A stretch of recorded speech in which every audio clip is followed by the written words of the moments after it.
নমস্কার, Jayanta official YouTube চ্যানেলে আমার প্রত্যেক দর্শক বন্ধুকে আজকের সুপ্রভাত জানিয়ে আমি নতুন একটি ভিডিও আপনাদের জন্য নিয়ে উপস্থিত হয়েছি।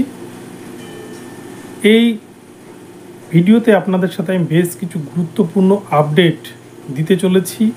যারা বিশেষ করে বঞ্চিত চাকরি প্রার্থী, যারা পর্ষদের দুর্নীতির কারণে চাকরি পায়নি এবং যারা পর্ষদের প্রশ্ন ভুলের কারণে পাশ করতে পারেনি টেট পরীক্ষায়, তাদের জন্য কিন্তু এই ভিডিওটি ভীষণ গুরুত্বপূর্ণ হতে চলেছে।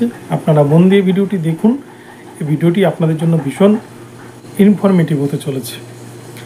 তো চলুন আমরা সম্পূর্ণ ভিডিওটি দেখে নিই, কিন্তু তার আগে বলি আপনারা কিন্তু অবশ্যই চ্যানেলটিকে সাবস্ক্রাইব করে নেবেন এই ধরনের আপডেট আপনারা প্রতিনিয়ত পাওয়ার জন্য। তো চলুন আর কথা না বাড়িয়ে আমরা এবারে ভিডিওর মূল পর্বে প্রবেশ করি। তো আজকে প্রথমেই বলি, কলকাতা হাইকোর্ট যে কারণে সরগরম হয়ে থাকবে সেটি হচ্ছে 59,000 প্রাথমিক শিক্ষকের প্যানেল প্রকাশ মামলা, যেটি মূলত বিচারপতি অমৃতা সিনহা ম্যামের অর্ডার ছিল প্যানেল প্রকাশের, কিন্তু প্রাইমারি বোর্ড তারা কিছুতেই প্যানেল প্রকাশ করবে না।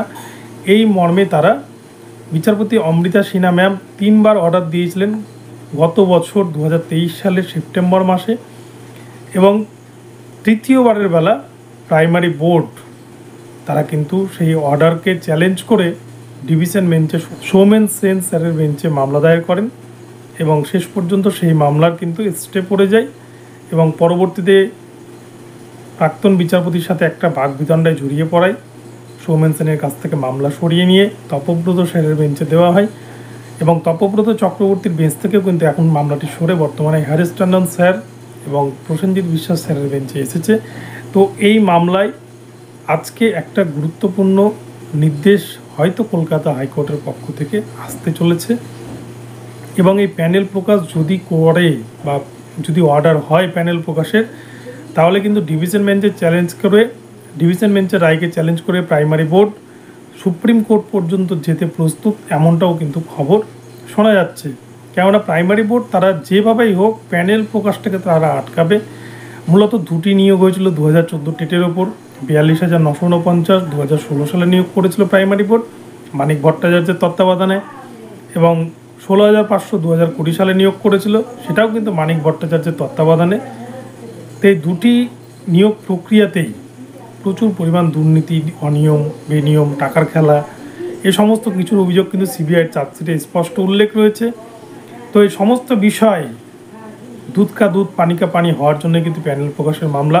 তো এই মামলা আজকে কি হয়, প্যানেল প্রকাশে যদি অর্ডার দেন বিচারপতি তাহলেও ভালো, বা এই সিঙ্গেল বেঞ্চের রায়কে খারিজ করে দেন তবুও ভালো, কেননা মামলাটা দীর্ঘদিন ধরে কিন্তু ঝুলে রয়েছে ডিভিশন বেঞ্চে, শুনানি হচ্ছে না, শুনানির ফাইসালা হচ্ছে না।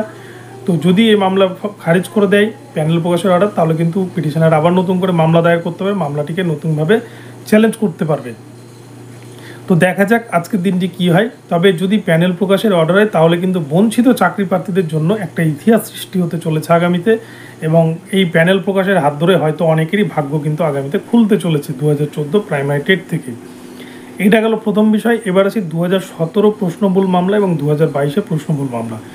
2017 2022 প্রশ্নবুল মামলা দুটি ক্ষেত্রেই কিন্তু 2017 ক্ষেত্রে 21টি প্রশ্নবুল, 2022 ক্ষেত্রে 24টি প্রশ্ন ভুলের মতো অভিযোগ উঠেছিল, এবং এক্ষেত্রে দুটি টেটের ক্ষেত্রে বিশ্বভারতী বিশ্ববিদ্যালয় এবং যাদবপুর বিশ্ববিদ্যালয়, দুটো বিশ্ববিদ্যালয়ের কিন্তু একটি কমিটি গঠন করে দুটি টেটের যে প্রশ্নবুল তার জন্য আলাদা আলাদা এক্সপার্ট কমিটি গঠন করে সেই রিপোর্ট কিন্তু কোর্টে প্রডিউস করতে বলা হয়েছিল, কিন্তু প্রাইমারি বোর্ড তারা সেটাকে অমান্য করে তারা কিন্তু ডিভিশনে যায় এবং ডিভিশন বেঞ্চে মামলা চ্যালেঞ্জ করে। এবং আজকে এই মামলাগুলো কিন্তু শুনানি কলকাতা হাইকোর্টে রয়েছে। তো আজকে কী নির্দেশ আছে কলকাতা হাইকোর্টের পক্ষ থেকে সেটাই কিন্তু দেখার। তো এক কথায় বলতে গেলে প্রাইমারি বোর্ড কিন্তু আজকে 3টা গুরুত্বপূর্ণ মামলায় ফাঁসতে চলেছে, এবং এই 3টি গুরুত্বপূর্ণ মামলায় কী নির্দেশ আসে কলকাতা হাইকোর্টের পক্ষ থেকে সেটাই কিন্তু জানার বা দেখার। তো আপনারা নজর রাখবেন, আপডেট পেলেই আপনাদেরকে জানিয়ে দেওয়া হবে। তো এখন হচ্ছে এ পর্যন্তই রইল। যদি আপনাদের ভিডিওটি ইনফরমেটিভ মনে হয় অবশ্যই চারিদিকে শেয়ার করে ছড়িয়ে দেবেন এবং চ্যানেলটিকে সাবস্ক্রাইব করে দেবেন।